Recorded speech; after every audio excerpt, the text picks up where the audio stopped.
तो कल कल के सेशन में हम लोगों ने डिस्कस किया था हम्म, कि कैसे हम एक वेब एप्लीकेशन को बनाएंगे और उस वेब एप्लीकेशन में हम जर्सी का जो जार फाइल है ऐड ऑन करके हमने कनेक्शन भी बना लिया था, ठीक है ना।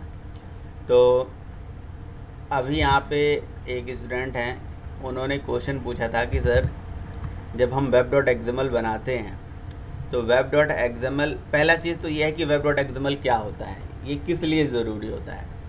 वेब डॉट एक्सएमएल तो पहले ये जान लीजिए कि ये एक कॉन्फ़िग फाइल होती है, ये एक ऐसी फाइल होती है जो आपकी डिप्लॉयमेंट के रिलेटेड, मतलब जब एक एप्लीकेशन डिप्लॉय होता है सर्वर में, तो मतलब रन होता है, रन होने के डिप्लॉयमेंट बोलते हैं। तो जो हमारा सर्वर होता है वो सारी इन्फॉर्मेशन वेब डॉट एक्सएमएल से ही निकालता है। तो आप ऐसा बोल सकते हो, when any web application is going to be deploy into the server, तो all the information is read from the web dot XML file, ठीक है। अच्छा, वेब डॉट एक्सएमएल फाइल में हमने कल क्या किया था, एक सर्वलेट की एंट्री करी थी, जिस सर्वलेट का नाम है सर्वलेट कंटेनर। ये जो कंटेनर है, ये सर्वलेट कंटेनर नाम की क्लास है, एक सर्वलेट क्लास। जैसे हम अपनी क्लास खुद कल बना रहे थे, ऐसे ही एक सर्वलेट क्लास जो कि जर्सी वालों ने बना के रखा हुआ है। तो जो हमने जार फाइल डाउनलोड करके यहाँ पे डाला है, उस जार फाइल के अंदर ये क्लास पड़ी होगी। उस क्लास के अंदर अगर हम कोई पैरामीटर भेजना चाहते हैं, है ना, तो उसके लिए इनिट परम टैग होता है। तो इसीलिए इनिट परम और परम नेम परम वैल्यू होता है। आपने एक्चुअली सर्वलेट पढ़ा नहीं है, बट जब सर्वलेट आप पढ़ोगे तो आपको ये पता चल जाएगा कि सर्वलेट, किसी सर्वलेट क्लास में पैरामीटर भेजा कैसे जाता है, इनिट परम, परम नेम और परम वैल्यू करके। तो परम नेम ये है और परम वैल्यू ये है। अच्छा, फिक्स है कि परम नेम आपको यही लिखना है और परम वैल्यू में आपको अपनी पैकेज का नाम लिखना है, जिस पैकेज में आप अपनी क्लासेस को बना रहे हो। क्लियर है? सर एक और था कंटेक्स्ट परम। हाँ, कंटेक्स्ट परम जो होता है, इनिट परम जो होता है, इसका मतलब आपने सर्वलेट पढ़ा हुआ है। तो वो कंटेक्स्ट परम और इनिट परम में ये डिफरेंस होता है कि कंटेक्स्ट परम की जो इन्फॉर्मेशन होती है वो पूरे एप्लीकेशन में सबके लिए कॉमन होता है, क्योंकि कंटेक्स्ट जो होता है वो पूरे वेब एप्लीकेशन का सिंगल बनता है। कहते हैं वन सर्वलेट कंटेक्स्ट पर web application, one servlet config पर सर्वलेट, ऐसा कहा जाता है। तो जो इनिट परम होता है वो सर्वलेट स्पेसिफिक होता है और कंटेक्स्ट परम पूरे वेब एप्लीकेशन के लिए कॉमन होता है ना। जैसे अगर मेरे पास मेरे पास 50 सर्वलेट है एक एप्लीकेशन में और मुझे ऐसी कोई इन्फॉर्मेशन भेजनी है जो 50 के लिए कॉमन हो, तो वो कंटेक्स्ट परम में भेजेंगे, ठीक है। लेकिन जो इनिट परम होता है वो बेसिकली होता है किसी सर्वलेट के अंदर इंफॉर्मेशन को भेजने के लिए। दोनों का काम ही पैरामीटर भेजना ही होता है, ठीक। और कुछ, कल जब आप एप्लीकेशन को रन कर रहे थे, जैसे मैं भी इस एप्लीकेशन को रन करता हूं, तो मेरे एप्लीकेशन के चलते ही, जैसे ही मेरी एप्लीकेशन चलेगी तो एक्सेप्शन आ जाता है। देखिए अभी right click, run as Java server, run on Java server. जैसे मैंने नेक्स्ट कर दिया और इसको फिनिश कर दिया, तो एप्लीकेशन के रन होते ही, फिनिश होते ही अभी आप देखेंगे कि ये एक्सेप्शन आ जाएगा, है ना। आपको मुझे एक, नजर नहीं आ रही। हाँ जी, हाँ, सॉरी, ये मैंने आपको अभी शेयर नहीं किया था ना स्क्रीन, ये लीजिए स्क्रीन शेयर कर दिया। अब देखिए, जैसे एप्लीकेशन को आप रन करते हो, एप्लीकेशन को रन करते ही 404 नॉट फाउंड एक्सेप्शन आ गया था, आया था किसी का, तो कोई दिक्कत नहीं है। ये एक्सेप्शन हमें ये डिनोट कर रहा है कि आपकी वेब एप्लीकेशन में कोई डिफ़ॉल्ट HTML पेज नहीं है। वो डिफ़ॉल्ट HTML पेज जो वेलकम फाइल लिस्ट के अंदर यहाँ पे एंटर्ड है कि ये डिफ़ॉल्ट, एक्चुअली जब एप्लीकेशन चलती है तो हमारा जो कंटेनर है वो क्या करता है, एक डिफ़ॉल्ट HTML पेज खोजता है, या तो इंडेक्स हो या तो ये, इसमें से कुछ भी होना चाहिए। अब कुछ भी नहीं था इसलिए एरर था। वैसे ये एरर तो हमें इस एरर से कोई लेना देना है ही नहीं, हमारा तो सर्विस चल रहा था ना, जो उसका URL यहाँ पे डालना था। क्या था ये सर्विस का URL था हमारा, यहाँ पे था हमारा लिखा है माई प्रोजेक्ट, और माई प्रोजेक्ट के बाद जो हमारा पाथ परम था वो क्या था, यहाँ पे शायद लॉगिन करके था, ठीक है। ये देखिए hello how are you print हो गया, आ गया। और अगर आप चाहते हो कि नहीं ये एक्सेप्शन ना आए, तो और आप इसको ऐसे ही चला लो, तो आप क्या कर लो, अपने प्रोजेक्ट पे राइट क्लिक करके या वेब कंटेंट पे राइट क्लिक करो और न्यू करके यहाँ पे एक HTML फाइल बना लो। यहाँ पे HTML फाइल बना लो जिसका नाम रख लो index.html और यहाँ नेक्स्ट करो एंड देन फिनिश कर लो। अब आपकी वेलकम फाइल में ये इंडेक्स पेज आ जाएगा। अब एप्लीकेशन को जैसे ही हम रन करेंगे, देखिए एप्लीकेशन को रन करते ही रन ऑन सर्वर हो गया, नेक्स्ट किया, फिनिश किया। जैसे हम एप्लीकेशन को फिनिश करेंगे यहाँ पे देखिए हाई आ गया। 404 एक्सेप्शन आई क्या हमारे पास? नहीं आई। तो ये चीज़ था जो आपको फेस हुआ। और क्या फेस हुआ आप लोगों को? कोई इशू ऐसा फेस हुआ जो? web.xml में कोई एरर आ रहा है? web.xml में एरर आ रहा है तो आप टैग लिखने में, ओपनिंग क्लोजिंग टैग लिखने में कहीं गलती कर रहे होगे। ये चीज़ आपको ध्यान देना है कि टैग ओपन क्लोज सही से करना है। जिस टैग की ओपनिंग, देखो XML केस सेंसिटिव लैंग्वेज होता है।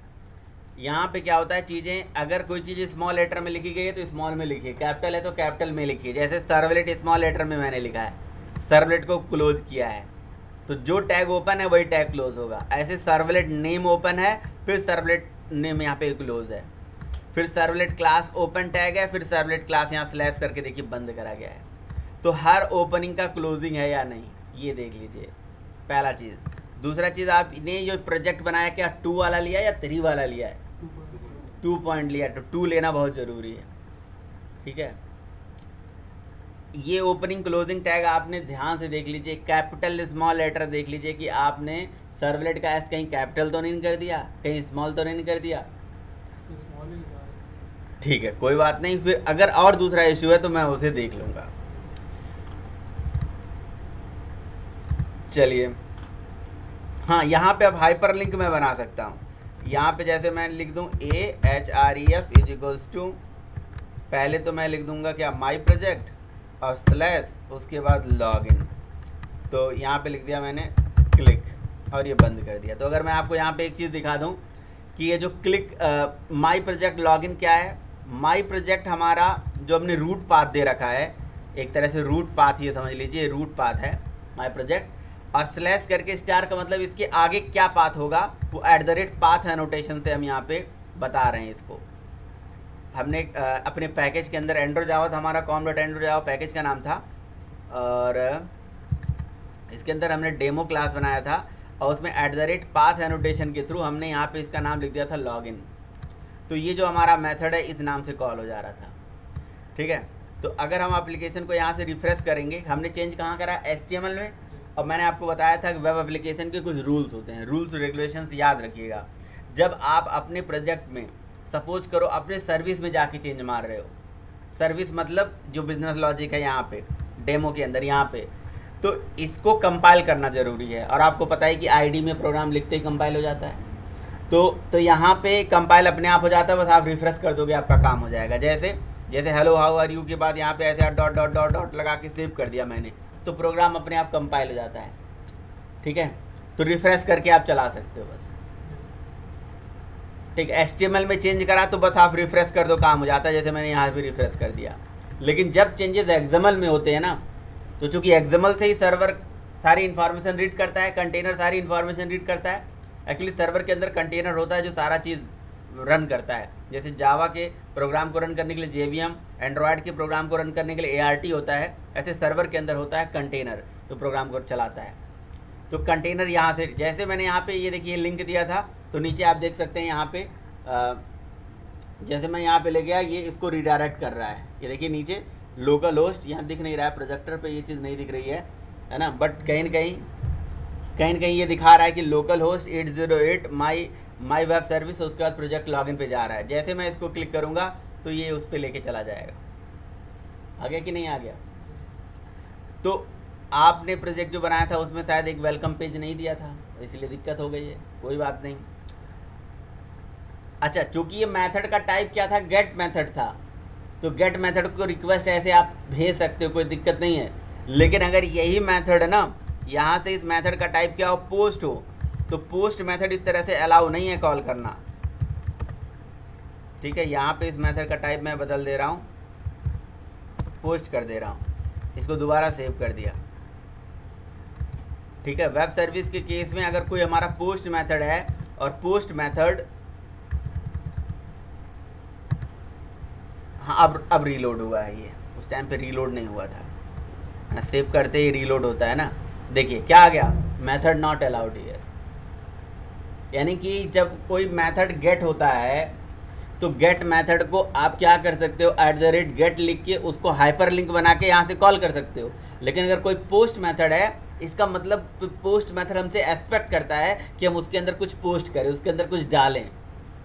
क्लियर? तो हमने कुछ यहाँ से भेजा क्या? हाँ, अगर ऐसा यहाँ से भेजना चाहते हैं तो आपको पाथ परम वगैरह है ना, रिक्वेस्ट परम, पाथ परम, बहुत सारे कंसेप्ट होते हैं जिसके थ्रू डेटा भेज सकते हैं। लेकिन ये चीज़ आप याद रखिएगा कि जब भी आप मेथड बनाएंगे तो मेथड का टाइप अगर गेट होगा तो यहाँ पे हाइपरलिंक से उसे कॉल कर पाएंगे वेब से, और पोस्ट मेथड नहीं चलता है। हाँ, सर्वलेट के केस में गेट पोस्ट वो तो सब चल जाता है वहाँ, ये वेब सर्विसेज है ना। अगर आप कोई वेब सर्विस के केस में पोस्ट बना रहे हो और पोस्ट मेथड को ऐसे ब्राउज़र से कॉल करोगे तो नहीं अलाउ है। तो फिर कैसे अलाउ है? फिर अलाउ ऐसे है कि आप क्या करो, हमें तो पोस्ट बनाना ही होगा, हमारी रिक्वायरमेंट ही है पोस्ट मेथड बनाना। क्यों? क्योंकि हम रजिस्ट्रेशन करेंगे, हम लॉगिन करेंगे, तो हमारी ज़रूरत ही पड़ेगी पोस्ट मेथड हमारे पास हो। तो उस केस में क्या करेंगे कि भाई पोस्ट मेथड बना के हम क्लाइंट बनाएंगे कोई, है ना, कोई भी क्लाइंट यूज करेंगे, थर्ड पार्टी क्लाइंट। जैसे आपने पोस्टमैन का नाम सुना है, एक ARC करके होता है, एडवांस रेस्ट क्लाइंट। तो या तो पोस्टमैन यूज कर लेंगे या तो एडवांस रेस्ट क्लाइंट यूज कर लेंगे। उससे क्या करेंगे, हम इंस्टॉल करेंगे, ब्राउज़र के अंदर प्लगइन होती है उसको इंस्टॉल करेंगे। उससे क्या होगा कि जो हम सर्विस बनाएंगे उसको टेस्ट भी कर लेंगे साथ ही साथ। क्योंकि जब हम सर्विस टेस्ट कर लेंगे तो हमें एटलीस्ट इंश्योर हो जाएगा ना कि हमारी सर्विस तो सही से चल रही है। फिर उसको कहीं सर्वर में डिप्लॉय करके छोड़ देंगे और फिर एंड्रॉयड की तरफ मूव कर जाएंगे, एंड्रॉयड में उसी को फिर कॉल कर लेंगे। ये चीज़ करने वाले हैं। तो ये पोस्ट मेथड की कहानी है इस तरह से। अब चलिए आगे मूव करने से पहले यहाँ से इसे Ctrl+Z कर लेते हैं। ठीक है, जैसे Ctrl+Z करूँगा मैं और सेव करूँगा तो सेव करते ही देखिए सर्वर में ये एप्लीकेशन फिर से रीलोड होगा अपने आप, है ना। अभी ये रीलोड नहीं हुआ है, अभी रीलोड होगा। जैसे मैंने सेव किया ये देखिए फिर से रीलोड हो गया ना। तो अब ये रीलोड हो गया, मतलब इसने जो चेंजेस हुए वो चेंजेस वहाँ पे पहुँचा दिया आपके कंटेनर के पास। अब जब आप इसे क्लिक करके रन करेंगे तो देखिए रन हो जा रहा है। तो चलिए इसको रन करते हैं, आगे काम बढ़ाते हैं। और कल हम लोगों ने क्या सीखा था, कल हम लोगों ने कनेक्शन बनाया था एक, है ना, ये जो कनेक्शन वाली क्लास बनाई थी, कनेक्शन प्रोवाइडर, कनेक्ट पैकेज के अंदर कनेक्शन प्रोवाइडर क्लास बनाया था। तो आज अच्छा ये कनेक्शन प्रोवाइडर वाली क्लास को भी थोड़ा सा समझ लेते हैं। पहले ये समझिए कि हमने जो प्रोवाइडर करके क्लास बनाई थी एक, वहाँ पे स्टैटिक वेरिएबल के अंदर ये सारी चीज़ें क्यों लिया था, ये तो क्लियर है ना। अच्छा, कल को ये क्लास भी हो सकता है, इंटरफेस भी इसको बना सकते हो, ऐसा कोई मैटर नहीं करता है। और बेटर यही है कि इसको रीनेम करके रिफैक्ट करके इसको इंटरफेस कर दो आप, है ना। राइट क्लिक करके यहाँ देखिए इंटरफेस का ऑप्शन आ रहा है, तो इसको इंटरफेस ही बना दीजिए।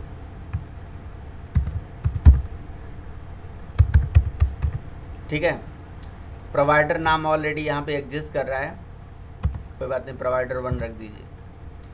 और ये प्रोवाइडर का सारा चीज़ यहाँ से कट करके और यहाँ से प्रोवाइडर 1 में डाल दीजिए, एंड देन प्रोवाइडर को डिलीट मार दीजिए। भाई हम क्लास तब बनाते हैं जब हमें उसकी यहाँ पे रिफैक्टर में फिर से जाके रीनेम करके इसका नाम भी प्रोवाइडर ही रख दीजिए, तो अब चल जाएगा। भाई कहीं ना कहीं क्लास तब बनाएंगे जब हमें कुछ रिलेशन वगैरह की ज़रूरत होगी, हमें इनहेरिटेंस करना होगा कुछ। यहाँ तो कुछ करना ही नहीं था, इंटरफेस बनाया, स्टैटिक कांस्टेंट बना के रख लिया। अब कल को किसी भी बंदे को अगर हमारे क्लास के कनेक्शन को चेंज करने की ज़रूरत पड़ेगी, डेटाबेस चेंज करने की ज़रूरत पड़ेगी, तो ये चारों चीज़ें चेंज कर लेगा। तो देखिए किसी भी डेटाबेस कनेक्शन के लिए 4 चीज़ें होना ज़रूरी है। पहला driver, URL, user name, password. तो जो ड्राइवर होता है वो क्या करता है, आपकी प्रोग्राम, है ना, आपकी जावा की प्रोग्राम और डेटाबेस के बीच में कहीं ना कहीं एक कनेक्शन बनाता है, एक लिंक बनाता है। ड्राइवर अगर नहीं होगा तो हम प्रोग्राम ही नहीं बना पाएंगे। हमारे ड्राइवर का नाम ड्राइवर होता है, जो कॉम के अंदर MySQL के अंदर JDBC के पैकेज के अंदर पड़ा होता है। तो com is a package, my SQL is a सब पैकेज, जेडीबीसी इज सब पैकेज, एंड उसके अंदर हमारे पास ड्राइवर नाम की क्लास। क्लियर? एंड तो ये जो ड्राइवर है, ड्राइवर क्लास, इस ड्राइवर क्लास का एक यूआरएल होता है जेडीबीसी कॉलन माई एसक्यूएल, और चूंकि ये लोकल सिस्टम में चल रहा है तो लोकल होस्ट, और पोर्ट नंबर 3306, डेटाबेस सूर्या, इस नाम से मुझे डेटाबेस बनाना होगा। हाँ, तो अब यहाँ पे एक चीज़ है, पहले मैं आपको माई एसक्यूएल डेटाबेस बता देता हूँ। बहुत आसान है माई एसक्यूएल डेटाबेस, आप गूगल पे टाइप करिए माई एसक्यूएल, तो माई एसक्यूएल जो डेटाबेस है गूगल से जाके डाउनलोड करिए। किया था आप लोगों ने? नहीं हो पाया? माई एसक्यूएल डेटाबेस, ये देखिए इनकी ऑफिशियल साइट ये है, यहाँ पे जाइए और यहाँ से डाउनलोड कर लीजिए। ठीक, यहाँ डाउनलोड्स में जाइए और यहाँ पे माई एसक्यूएल सर्वर, कौन सा किया था? हाँ जी, क्या किया था?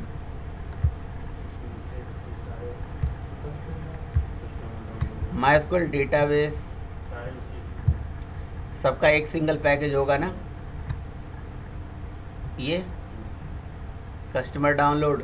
ठीक है, तो आप यहाँ से कर लेना। मेरे पास, अगर आपके पास नहीं है ना, तो मेरे पास ऑलरेडी डाउनलोडेड है, कल मैंने भी किया था।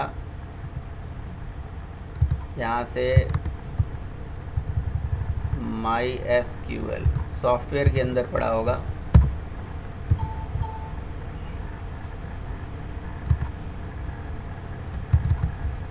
माई एसक्यूएल,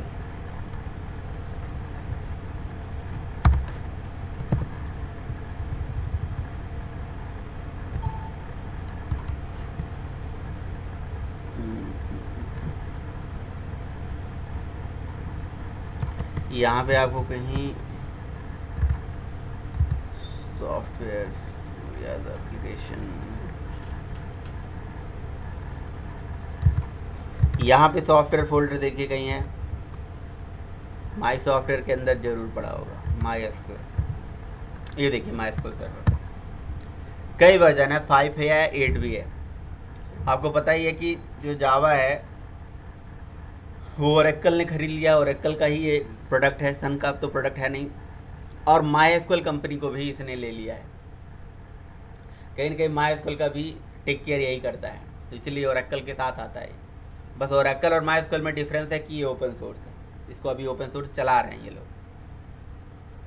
तो इसको जब आप इंस्टॉल करोगे तो इसका पूरा वर्क बेंच ही इंस्टॉल होके आएगा। आप देखोगे यहाँ पे माई एसक्यूएल का पूरा वर्क बेंच है, इसका यूआई है, बट मुझे मतलब सिंपल अगर आप देखोगे ना तो ये कमांड लाइन इसका दिख जाएगा। माई एसक्यूएल आप यहाँ पे देखिए, ये देखिए पूरा वर्क बेंच आ रहा है ना, तो इसको ओपन कर सकते हो, यहाँ से जा सकते हो। लेकिन हमें क्या करना चाहिए, वर्क बेंच पे काम नहीं करना चाहिए, इसका जो कह सकते हो कि यूआई है, ये CUI, उस पर काम करना चाहिए ये। ठीक, कमांड प्रॉम्प्ट, यहीं से आप कनेक्ट हो जाइए। क्योंकि इंस्टॉलेशन के टाइम पे यहाँ पे पासवर्ड देना पड़ता है, तो मैंने शायद दिया था पासवर्ड, इसका पासवर्ड मैंने दिया था रूट, ROOT, मेरा ये पासवर्ड है। ठीक है, तो ये कनेक्ट हो गया। ऐसे भी अगर कनेक्ट करना चाहते हो तो ठीक है। माई एसक्यूएल के बाद एक और छोटा सा सॉफ्टवेयर आता है एसक्यूएल योग, वो आप इंस्टॉल कर लो। तो ये सॉफ्टवेयर मेरे से अभी आप ले लेना। देखो एसक्यूएल योग है कहीं, एसक्यूएल योग किस लिए है, ये सॉफ्टवेयर के अंदर ही पड़ा होगा एसक्यूएल योग। तो एसक्यूएल योग बेसिकली क्लाइंट है। वैसे क्लाइंट बहुत सारे आते हैं, TODE करके आता है, टोड ऐसे कुछ करके आता है ना, बहुत सारे क्लाइंट हैं। मेरे पास पड़ा होगा ना, ये देखो इंस्टॉल्ड है एसक्यूएल योग, एसक्यूएल योग, ये देखिए ये। तो फिर से समझिए क्या है, देखो माई एसक्यूएल एक डेटाबेस है, उस डेटाबेस के इंस्टॉल होने के बाद उसका वर्कबेंच है, वहाँ पे यूज़र इंटरफेस आता है, काम करिए। मुझे अच्छा नहीं लगता है, इसलिए मैं ओपन नहीं कर रहा हूँ। या आप इस CUI पे काम करिए, या आप इस एसक्यूएल योग नाम का जो क्लाइंट है इससे कनेक्ट कर लीजिए। जैसे अभी कनेक्ट करने के लिए मैं न्यू पे जाऊँगा, अपना कनेक्शन बनाऊँगा, यहाँ पे लिख दिया मैंने माइकॉन, ठीक है, और ओके करा। अब माइकॉन ओपन करा तो यहाँ पे लोकल होस्ट, यूज़र नेम और पासवर्ड हमारा रूट है, तो रूट दे के अब हमने डेटाबेस तो बनाया था, कल नहीं बनाया था, कल हमने सूर्य नाम तो दे दिया था, बनाया नहीं था, तो यहाँ पे हम चाहे मैनुअली दे दें और इसको कनेक्ट कर दें, तो ये क्या कर देगा, उसी नाम से बना देगा डेटाबेस अपने आप। ये लिखिए, ये कनेक्ट हो जाएगा। अब बस यहीं पे एसक्यूएल क्वेरी लिखो, बहुत सिंपल हो गया। तो क्वेरीज यहाँ पे भी लिख सकते हो और चाहो तो यहाँ पे भी लिख सकते हो, ऑप्शन आपके पास दोनों है। तो आपको 2 सॉफ्टवेयर इंस्टॉल करना पड़ेगा, एक एसक्यूएल योग और एक माई एसक्यूएल। जरूरी नहीं है ऐसा कुछ, बट कर सकते हैं। तो किस पे बताऊं, ये ब्लैक स्क्रीन वाले बताऊं, पीछे वाले स्क्रीन पे बताऊं? इसको बंद करते हैं, ठीक है, लीजिए, इसको बाद में आप सीख लीजिएगा। तो जब आप माई एसक्यूएल इंस्टॉल कर लेते हो ना, तो माई एसक्यूएल एक डेटाबेस है जो हमारे कंप्यूटर में इंस्टॉल हो गया, और ये हमारा जावा का प्रोग्राम है। तो इस माई एसक्यूएल और जावा की प्रोग्राम के बीच में एक रिलेशन बनाने के लिए ड्राइवर होता है, तो ये ड्राइवर है। लेकिन ये ड्राइवर जो क्लास है, इस ड्राइवर क्लास की डेफिनेशन भी तो कहीं होगी, पड़ी होगी, तो उसके लिए एक जार फाइल चाहिए होती है, जिसको हम कनेक्टर की माई एसक्यूएल का कनेक्टर बोलते हैं। तो कल आपने ध्यान नहीं दिया, जब मैं लाइब्रेरी में डाल रहा था तो बहुत सारी लाइब्रेरी थी, तो उसमें माई एसक्यूएल का कनेक्टर भी रहा होगा, क्योंकि मैंने यहाँ सारा चीज़, देखो ये माई एसक्यूएल कनेक्टर दिख रहा है। ये अगर माई एसक्यूएल कनेक्टर ओपन करोगे ना, इस जार फाइल को एक्सट्रैक्ट करोगे, उसके अंदर एक कॉम पैकेज मिलेगा, कॉम के अंदर माई एसक्यूएल पैकेज मिलेगा, जेडीबीसी के अंदर ड्राइवर नाम की क्लास मिलेगी। क्लियर है? हाँ जी, हाँ, ठीक है। तो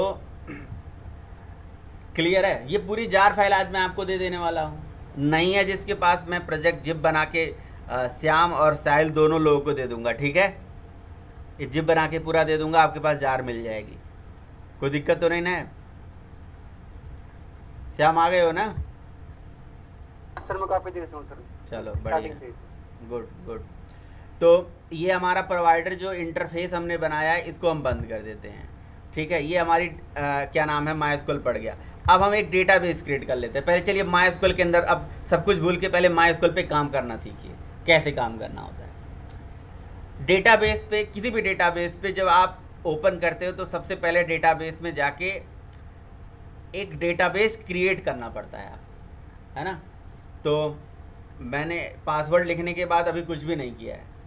आपको डेटाबेस कैसे क्रिएट करते हैं, ऐसे क्रिएट, आपको पता ही है ना कि जो डेटाबेस होते हैं, डेटाबेस के अंदर क्वेरीज चलती हैं, एसक्यूएल क्वेरी जिनको बोलते हैं। और डेटाबेस के अंदर जो एसक्यूएल क्वेरीज होती हैं, उन एसक्यूएल क्वेरीज की कैटेगरीज होती है। कौन कौन सी कैटेगरी होती है पता है आपको? डेटाबेस के अंदर जो एसक्यूएल क्वेरीज लिखी जाती हैं, उनका कैटेगरी होता है, टाइप होता है। एक होता है DDL, एक होता है DML, एक होता है DCL, एक होता है TCL, है ना, एक होता है DQL।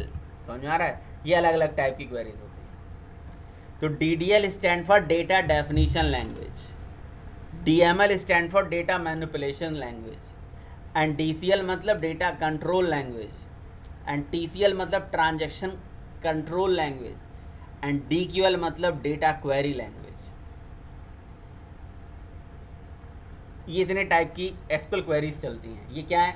कई बार आपसे इंटरव्यू पूछा जाता है, बताओ एसक्यूएल क्वेरीज के क्या टाइप होते हैं, कितने टाइप की एसक्यूएल क्वेरीज होती हैं? तो DDL होता है, DML होता है, DCL होता है, TCL होता है, DQL होता है। अच्छा, DDL मतलब डेटा डेफिनेशन, जो डेटा को डिफाइन करे। इसमें कौन कौन सी क्वेरी आती है? इसमें क्रिएट आता है, रीनेम आता है, अल्टर आता है, ट्रंकेट आता है। तो create, rename, alter, truncate DDL की कैटेगरीज में आते हैं। और DML की कैटेगरी में इंसर्ट आता है, अपडेट आता है, ये सब DML ऑपरेशंस होते हैं, मैनिपुलेशंस, जहाँ पे आप इंसर्ट अपडेट करें। एंड डेटा कंट्रोल लैंग्वेज जो होता है, वो क्या होता है? डेटा कंट्रोल लैंग्वेज इसमें आपको परमिशन वगैरह से रिलेटेड होता है, जैसे डेटाबेस को कंट्रोलिंग, परमिशन लेना, परमिशन ग्रांट होता है, रिवोक होता है, ये सारी चीज़ें होती हैं।